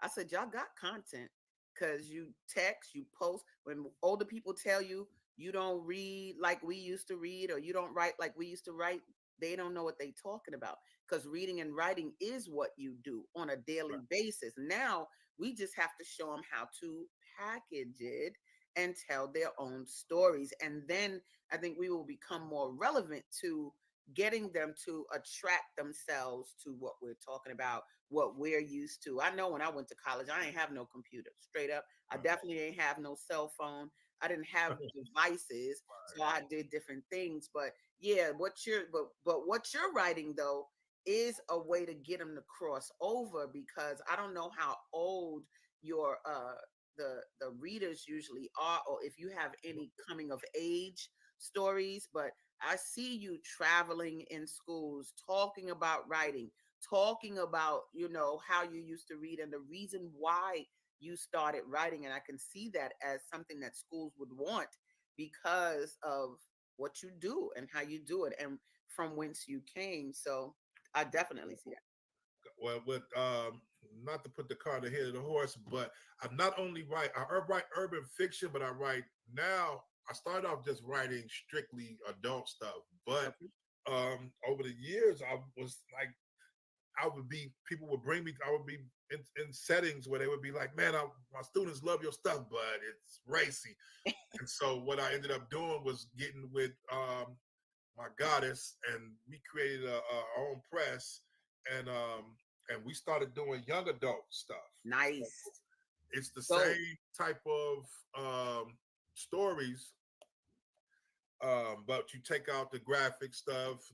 Okay. Sex is removed. The language is trimmed down. No cursing. Mm-hmm. But they still keep a lot of the situations. And the reason why the situations are kept is because the situations are relevant. It's not just urban. It's not just a whole bunch of cocaine. I've sold a whole bunch of cocaine. Now I'm a drug dealer. Now I made a whole bunch of money and bought a whole bunch of Gucci stuff. And now everything was just, no, that's not even the real narrative. You know what I'm Right. saying? That's so false. So what we're doing, and also along with my wife, we've created a what's called the URI, or the Youth Urban Reading and Writing Initiative. So I love it. what we do is it's a non-for-profit where we come into schools. We're working with media literacy. We've been teaching creative writing. We've had creative writing classes. Well, I've been teaching creative writing for 20 years. This year makes my 20th year teaching it. Nice. And we've been teaching creative writing, but we're also teaching media literacy. And one of the main things we do is try and be, even with the books, with the young adult books. I remember joining the gang as a youngster because it felt like love. You know, I wasn't love at home, so we went to the streets to find love, but I wasn't literate. So you're not street literate at that point. You just see something, you think it looks good, so you end up in it. And you found out on the back end that there was this a whole bunch of small writing that you did not read. Oh yeah, you can go to jail, you can get killed, you'll have a lot of enemies, you probably end up on drugs, you probably won't end up being successful. You never seen none of that. You know what I'm saying? You just remember join the gang, you're gonna have love, you know what I'm saying? So what we try to do with our new text, with our new books, is show that we try to show every facet of it. So it's like, if it's this pretty shiny apple, but the back is rotten, we're gonna show you the rotten side too. You know? So nice. Yeah. That's all. You still go. You still make. I'm not, because I got little guys that have been in my programs, because we have been doing programming. I've been doing programming for a long time. I got little guys that probably never coming home from prison. And that don't mean they didn't get what I taught them. They just didn't apply it. Sure. And we got some guys I've got some success stories. People met in my program. I got a little guy and his lady met in my program. Years later, they married. They're in their 30s now. They met 20 years ago in my programs. My very first program. Now they got married with kids. Love it. Years later. So it depends. It depends on if you're using the information. But one thing about it is you have to have the information. Yes. Can you show those covers again, please, of the young adult titles? Hold them up close to that. Hold them up, baby. Yes, To Live and Die in Chirac, and then Why Black More. What's that title of the second book? Ain't No Love, a Heartless Chronicle. Yes. Ain't No Love, a Heartless Chronicle. Yes. So I love that, because that's Chirac. Can I tell you the story behind Chirac? Remember they did this movie? I think Spike Lee did the movie Chirac. I was so disgusted by this movie because there was a real chance to really address something. First of all, Chirac is not a real place. Chirac, you better say that. That's all it is. But these kids, but we can't dispel how they really feel when they're walking out the door and being killed. See, I really got real young homies. Like, I really got real young homies that's in the trenches, that's dying. That'll take your life, that'll take your car, but also man, look out, man, let that lady pass. You know, so I know different sides of them, and they live in a place where they feel like they're in danger. They don't have the older cats didn't protect them. They didn't have the fathers in the home protecting them or teaching them how to do certain stuff. So they look at things a lot differently than my generation did. Even though we might have ran around the streets and did whatever, we still had a certain, code that we went by. They don't have that code. So they had this chance when they did this movie to give so much information about what was going on with the mentality, and they kind of made a mockery of it. They kind of made a mockery with this movie. And I remember they was calling around looking for people from the streets that would that could come get them some real, because they try to do it the right way, you know what I'm saying? But it's like it's like if you visit them from out of town, you got a lot of family, and you depend on who you visit. You know what I'm saying? If you go to the wrong crib, you might got a roach in your ear, so they ain't tripping. I got bed. Not that. Had you made this one more call, you could have slept on some warm, clean sheets and probably had some raisin bran in the morning that wasn't moving. So it just depends on who you get a chance to get in touch with. But True I that. hate True that. that movie and made, because they really out here looking for information. Yes. The only information they getting a lot of time is from the social media and the culture saying you should be this, you should be that. So what I wanted to do with To Live and Die in Chirac was just really just show how, like, I know little guys who came out the door with their hooper shorts on, wanted to be sports athletes, and now you look at him 4 years later and he riding around the car with a gun. And people like, how did he do that? Well, you got it. It don't just happen, but it happens. Yeah. Overstood. I used to teach on the west side of Chicago and the south side of Chicago in the 90s. And my thing was, to the teachers, you whack. Like, that's what that is. But I took them kids to Africa. Boop, 18 of them. And I took the ball of that. One dude was like, Miss K, I'm going to get the ballers. We going to come back to Africa. Yeah, okay. But it changed them because it shifted their environment. You see, they got passports. I said, y'all could travel for the next 10 years. I just ran into one of them kids this weekend, and he got a beautiful daughter. He's a photographer. Yo, that boy was crying in the slave mansions of Senegal. Like, so my thing is, you, like you're doing, you shift their reality and then you find something different. Because like you said, they are looking. So I want to make sure we get into some of your books. Hold up. Let's get into some of these books. So tell me a little, and they can get your books at whyblackmore.com, right? Yes, that's the easiest way to get them. I prefer that. Yes. They're available other places, but I prefer that. Of course. And for those of you that are listening, it's whyblackmore.com, but it's the letter Y, BLAK, more, MOORE.com. All right. And that's where you can get the book. So let me see what this comment say real quick. Oh yeah, let me show this real quick. This comment.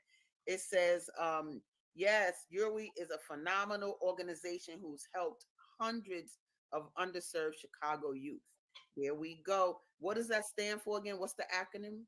It's Youth Urban Reading and Writing Initiative. I love it. I love it. Right. So yeah, if I don't know more about that, we definitely have that on. But I want to make sure in the time we have, we get to get into some of your stories. So talk about Chill. What's Chill dealing with? Well, Chill just went back to the printers because we didn't like the format, and me and my publisher partner, which is the love of my life, we not accepting any. We don't just put out anything. So quality is a mandatory. But Chill is about just showing a young boy, because it's somebody who's faced with choices, and everybody feels like when you got everybody telling you should go this way, why do you go that way just because they say go that way, or do you have real information? Does it really work for you? It's like the typical guy. If you tall in our culture, if you're tall, say you're a tall black boy, 6'6". Say if you 6'6" by the time you're 17. Everybody see you, man. I know you play basketball. Tell me you ain't playing basketball. What school you play for? This may be our next Nobel Peace Prize winner for physics. You know what I'm saying? This may be the next guy who writes,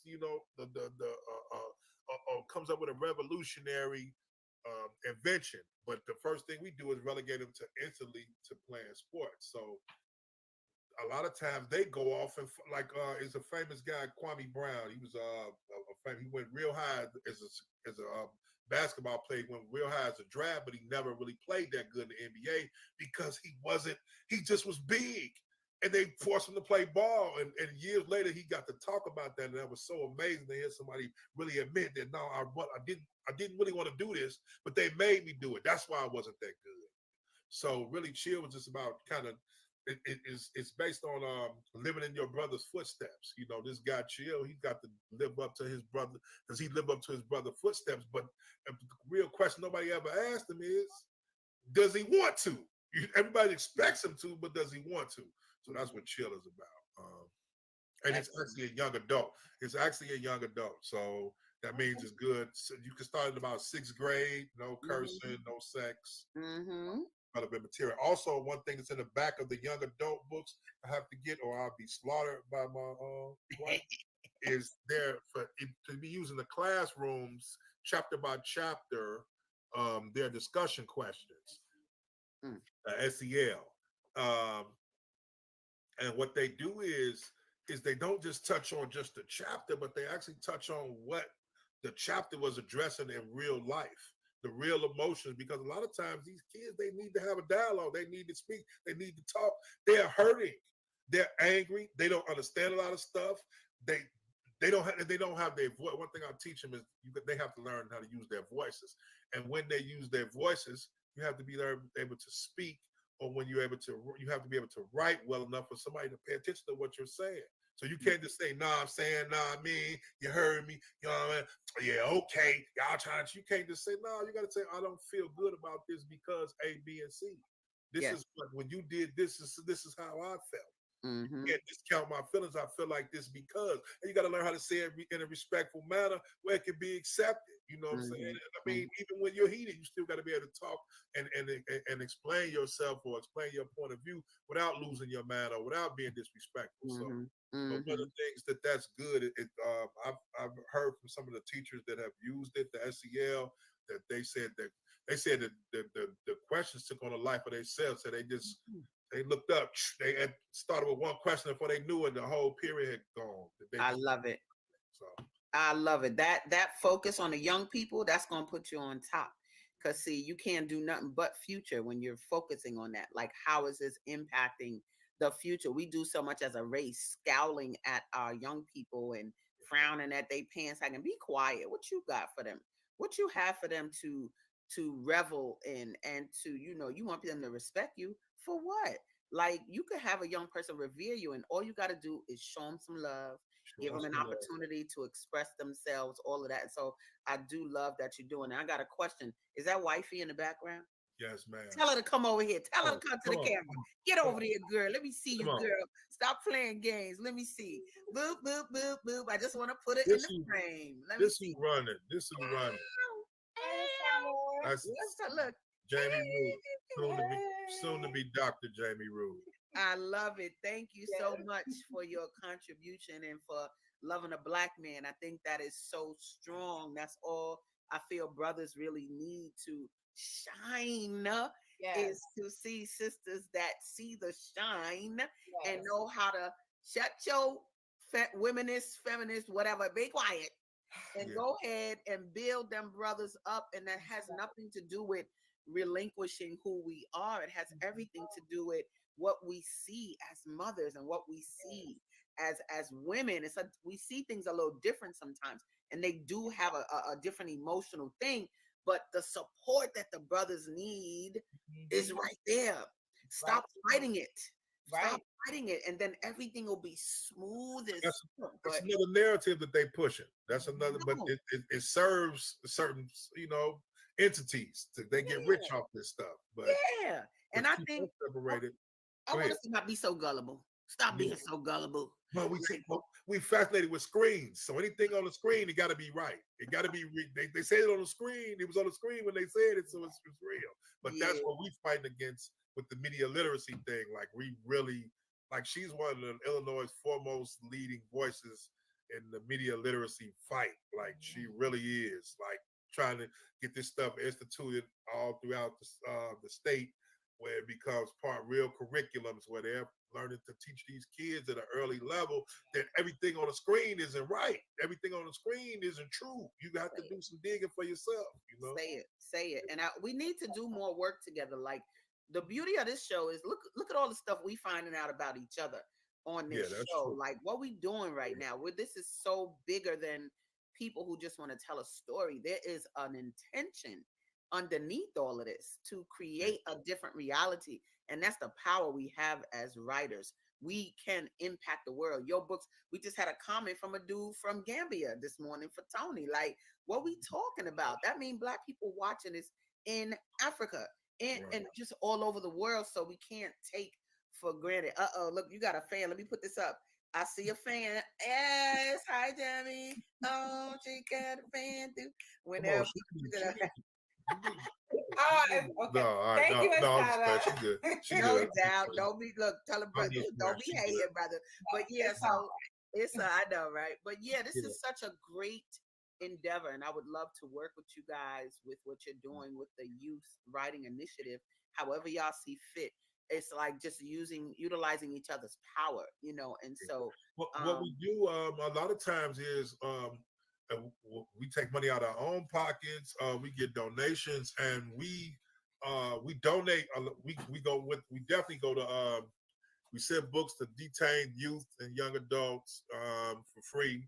Um, we donate. We donate books when we can to alternative schools. But last time we went, we was out of like 80 books, and that still wasn't enough. And then we also will work with. Well, I do teach. Well, we actually have. We got a lot of stuff coming. We have creative writing workbooks coming. We have young adult picture. I mean, we have picture books for children coming. We got a few things that's coming down the pipe. And I don't mean down the line. I mean it's like it's 2024 stuff is coming. So, but we definitely do our part. We're not just like we do. We Yuri is a nonprofit, so everything is everything is above board. When we take any donations, we make sure all proceeds go to the programs. There's nothing that we're trying to keep for ourselves. We're really trying to reach some youth, and we do. I mean, I go to schools and talk. I used to be able to go to the youth detention center, but once COVID and everything, and people regime change and all type of stuff. that's all right. We'll be back. Yeah, Don't you yeah, even worry. You'll right. be right back there. Yeah, no doubt that you'll be right back. And this is something you might want to think of. I give my book away on the buses and trains, right? Because I just do. I be seeing them out there yelling at the kids, this and that. My first book is called Beating Black Kids. But what I started to do, because like you said, you turn around, Dad, that's 80 books going, and okay, we love the kids, but you just need to be able to support what you do with the books. So this is what I started doing. People loved the story so much of because I would document it. This is what happened on a bus train, took a picture with the mama and the kids with the book or whatever. And so they started to pay for 10 of the books Yeah, at a time. By like other people who wanted to see this happen. And when they would buy those 10 books, that gave me 10 books I could give away for free. You see, because they like the mission. So that might be something to think about. That's what we're doing. We honestly are doing that now. Like every time we've been able to, like, it's been friends, like I said, out of our pockets, whatever. Any donations, we've had to go fund me up. We got a thing going up for my birthday, a movie day. And we've been fortunate enough to be able to give the stuff away. So it's not about, I mean, we always use sell some books, but this is more important. This is way more important. And I never let 10 bucks might try to stop and get $10, $12 from somebody might stop you from making $1 million. So I don't know. True that. So, it really requires thinking out the box and thinking about the life of the work. Like, what is the life of the work beyond? Because when they be talking about come to the book sign and meet the author, I'd be like, you ain't Tyra Banks, kid. They not coming like that. Like, whatever, just deal with the subject matter, because the subject matter will have you in a ton of places that people needed to hear that message, and your book is that byproduct that gets them there. Before we end out and go to our next author, tell us a little bit about Heartless. She had a little sister vibe on it. So what's that all about? Heartless is an adult version of Ain't No Love, but it's just showing a black family just in Chicago, that kind of that South Side, but kind of they in the trenches. The little brothers are running wild. The two sisters, one in love with a scammer, one just kind of doing anything, don't understand her worth or sharing her body. It just, it's got social media aspects of it. It's got man, it's violent. When the adult version, which is Heartless, is violent. It's everything is in there, but it's kind of just showing. And like I said, I never do anything. It's never any glorification, but it's funny because I remember my early stuff. Early on in my career, I was signed to Random House, Big Whoop or whatever, and I would get these things where people would say you're glorifying violence, but it was people who didn't understand our culture. violence is in our culture. Violence is a big part of our culture. It's a part of American culture. Let's I get was that. part of the crack era. You know what I'm saying? I actually was on both sides of it, to be honest with you. So I understand violence of anything. So when I'm writing, I don't make it seem like I'm just everybody's a super violent, you know, Nino Brown stabbing somebody in the hand. I never liked that pretty. No, I'm not doing that. I'm just showing you that this does happen. That violence is a part of our culture. So yeah, it has violence in it now. Heartless. It's to say that I've literally had about 4 people tell me, man, I cried. Like I literally cried reading this book. Like I can't believe that, man. I've had people threaten me before. Man, you got to bring back this character in different books. Man, you got to, man, how you kill him? How you kill her? And then, no, I didn't kill him. Their story, their circumstances did. If someone died, their circumstances led them to that.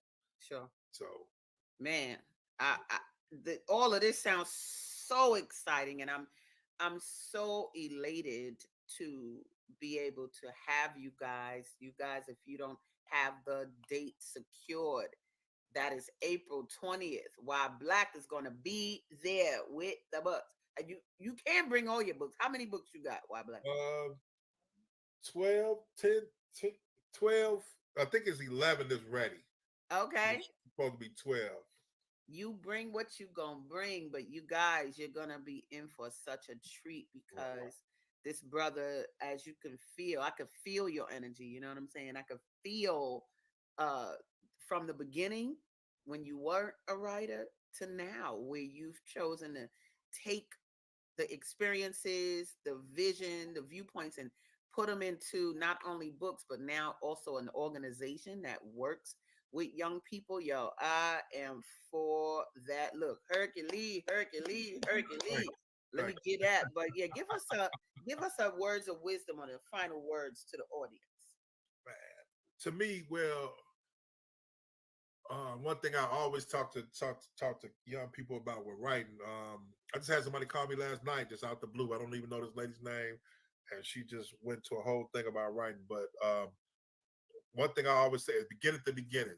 To learn how to tell. Everybody in a storyteller. So you got people that tell a story, you be like, oh boy. You got people you be like, yes, you finished telling the story, right? So if you can recognize if you're a storyteller, begin at the beginning. And one thing I always remember is I actually my first book, Triple Take, was in bookstores on the New York Times best-selling list, and I still was getting rejection letters.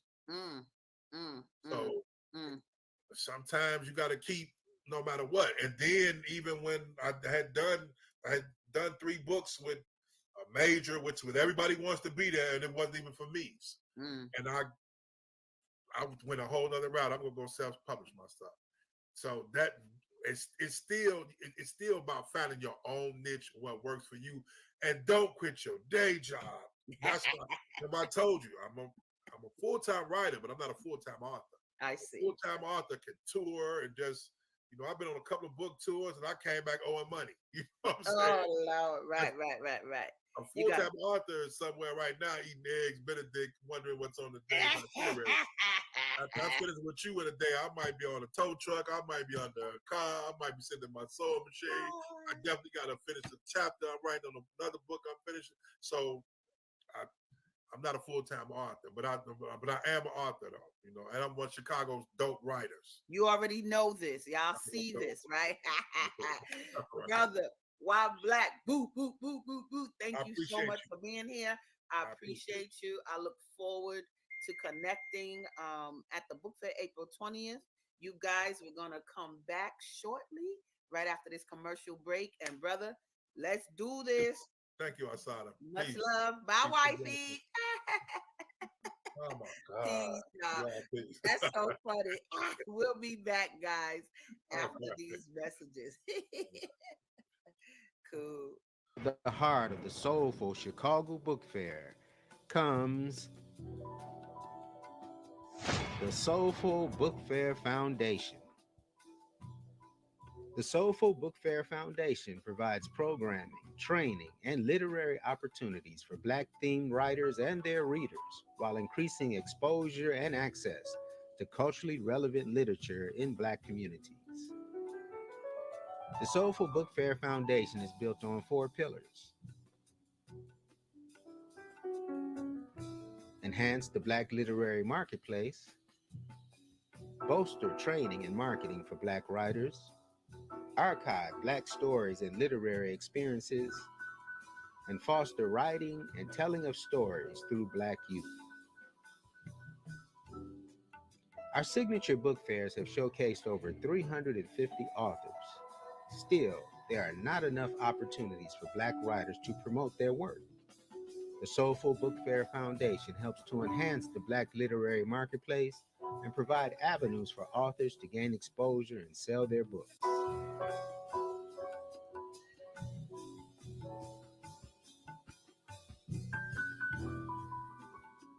Everyone has a story to tell. For those people courageous enough to become authors, we help guide them through the process of building a business around their books.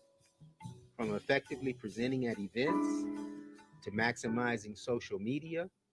Learning what Snapchat is, learning what Instagram is, how to use it, how to market to it. So I think that is what made me, I didn't sell out. I think I brought about 80 books and I sold like 68. So I think that was really, really good. We offer training and marketing to help Black authors so they can confidently develop fruitful literary careers. Soulful Chicago, book fair, be there. Understanding the past allows one to map out the future. We preserve the stories behind the storytelling of activists, writers, leaders, and youth in the Black community through state-of-the-art videography. Produced by the media partner of the Soulful Book Fair Foundation, OM Productions International. We transform history into our story. I purchased my first property at 19 years old, and I have done more than 20 deals since then. I can teach you too. Come visit me at the Soulful Chicago Book Fair. Myth. Children today do not read and write as much as we did in the past. Children today actually read and write more than we used to because they post and text as their primary form of communication. The Soulful Book Fair Foundation creates opportunities for young people to share their stories through special workshops. In our African tradition, when you have special programs like this, you usually or always begin it with a libation before our Shema Denmark BC. He was recruiting enslaved Africans for 5 years in Charleston, South Carolina, to take over that city. Hey, Black child, be what you can be. Learn what you must learn. Do what you can do. And tomorrow, your nation will be where you want it to be.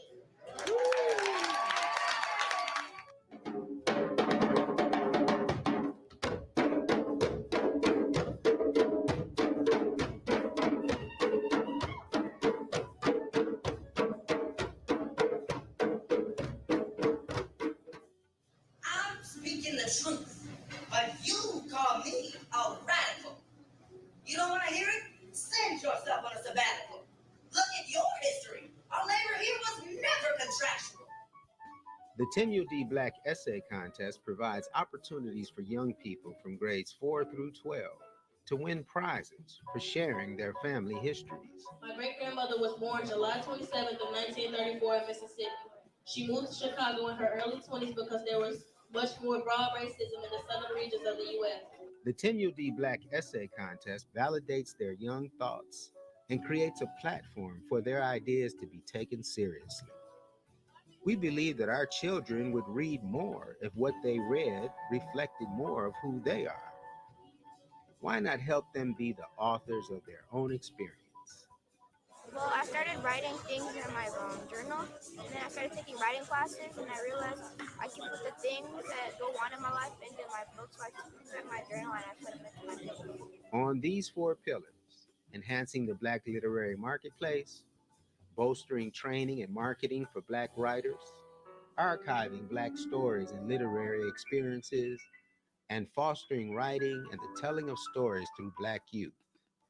The Soulful Book Fair Foundation is building a literary movement for the ages that is amplifying the voices of Black authors, poets, and even composers, and creating opportunities for them to share their unique perspectives with millions of literary fans across the city and across the world.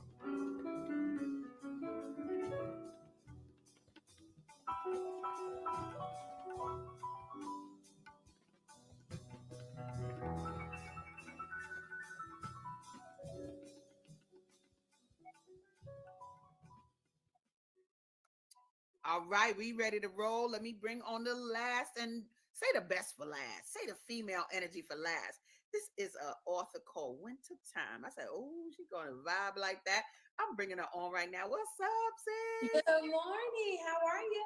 I'm wonderful. Thank you for taking your time to be on the show. I know you in the school, you trying to make it go right, all that good stuff. So tell us a little bit about your novels. You have so many. I was like, what do I choose? I don't know what to choose. So tell us, where does this come from? Your writing, and it looks like a lot of love stories, but tell me the overall theme of your work and why you do what you do. Okay, so I write, I'm between writing dark romance, everything is black romance, black love, whether it's black thrillers that I write, black paranormal, it all focuses on the black love story. I am signed to a publishing company, but I also release books independently, so I do both. But my books pretty much are love stories with a twist. I always have some crazy plot twist involved in the stories. Whether it's like a thriller that I'm doing again, a dark romance, or a paranormal, it's always some type of crazy finale. But I started writing at age 8, but I didn't start publishing until 2019 because I just had to get out of my own way, get over my own fears. And once I published the first book, I've just been doing it ever since then. So June will be my 5th year as a published author. I'm trying to tell you, look, the sister came on through. And one of the things I love about authors, when y'all register for the book fair, it be like, this is who I am. But baby, when that author name come, I'll be like, wait a minute, hold up. Wait a minute, Winter Time. So where did that come from? Winter Time. What's that about? I am a Chi-Town baby, so I do love winter. Winter's my favorite season, and I just felt like once I started releasing, it was my time. So it's winter's time. That's where I came up with the name from. Oh, fabulous, fabulous. And now, how in the world did you find out about us? Like, because you're new to our family, so how'd you find us? Yes, so I always do out of town events, but I'm like, I'm not known local in the place that I'm from. So most of the times when I Google, because I Googled local book events in Chicago, and most of the time I always miss them. So this time I told myself, like, starting at the end of February, beginning of March, I gotta start ahead of time because most of the time they're all booked up. Right. So I Googled you guys, and your file was the first one that came up. I said, let me check this out. All Black Book Affair. I need to be there. Look. First one that came up. I was just told that recently. They were like, you the first thing that come up. I was like, oh, Electric Boogie. Get it yes, on. Yes, that's a good thing. Yes, it's a great thing. So I love that as you can see, the brothers are heavy with the fiction. They got it rolling, But it's so nice to have a sister rolling with the fiction, different books. Tell me, what was your first of all of these books, and how'd you just say, I'm doing this? Okay, so the very first story I published was called The Projects Made Me, because I am a product of the projects. Very proud of where I come from, never forget where I came from. It made me who I am. And I started doing a little bit of urban. But then when it took off and I liked the way the flow was going, I started going and venturing into different genres. So that was actually the first book. It was actually a series that I put out. And it's been going ever since. Man, what I love about that, and I mean, are you a teacher? Are you in a school now? Did you tell me that? I am in the school. I work in a cluster classroom. I'm a paraprofessional for children with autism. Got you. I was a paraprofessional, so I do know that world, honey. In New York, no doubt about it. So, cool. Yeah, no doubt. And I think it's great because, let me tell you, I did not understand what a book does But when you tell people that you're an author and that you actually have a book and you could show them kids the back with your pitch on it, it is so inspirational to them. It very is. Right? Talk about that. Like what's their feedback about your work?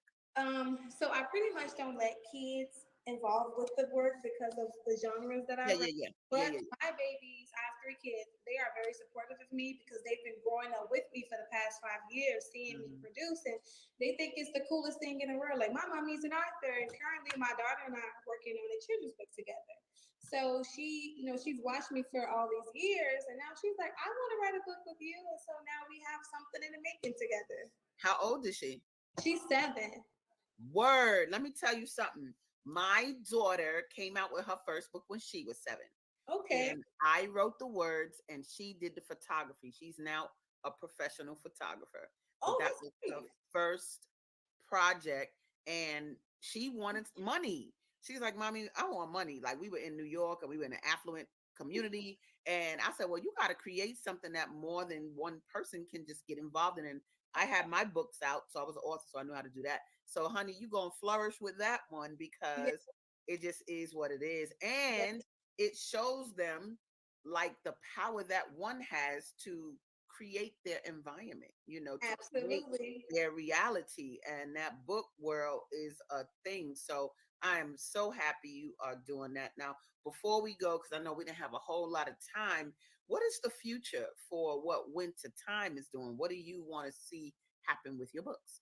So what I'm hoping is that I can build a platform here within my own community, because like I said, I travel a lot for book events like Atlanta, South Carolina, Pasadena. Like, I'm all over, our great states. But here I have to build some momentum with my name, let them know like, hey, because there are a ton of female fiction authors here, and we only see them like during certain book events. So I plan on, one step is to build some momentum. I'll build my name up local wise.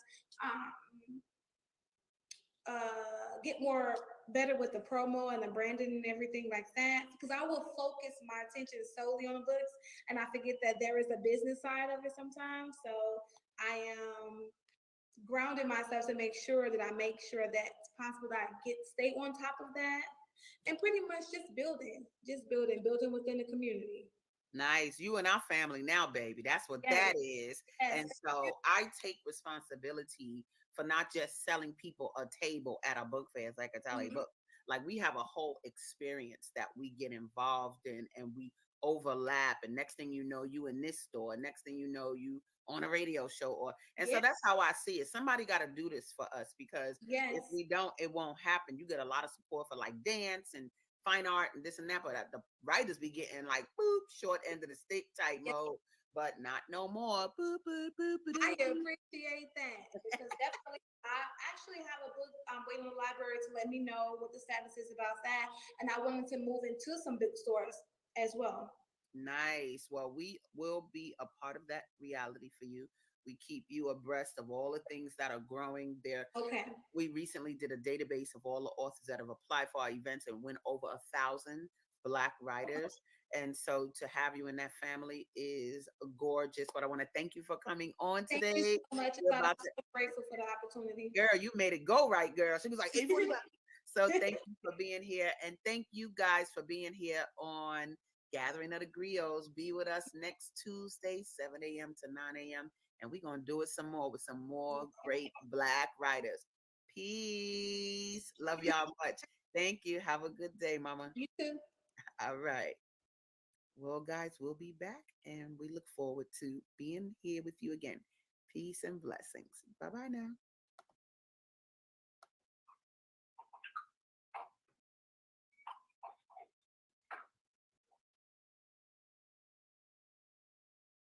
This is the golden opportunity for all of us to either diminish our negative karma or delete it altogether.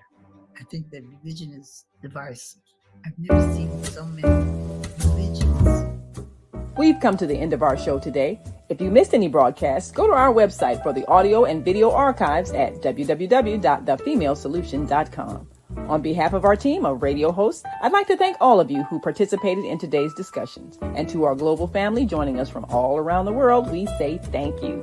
To our family in China, xie xie. India, Dhanyavad. Japan, arigato. Korea, kamsamnida. Russia, spasiba. Germany, danke. Poland, dziękuję. France, merci. Spain, gracias. Italy, grazie. Egypt, shukran.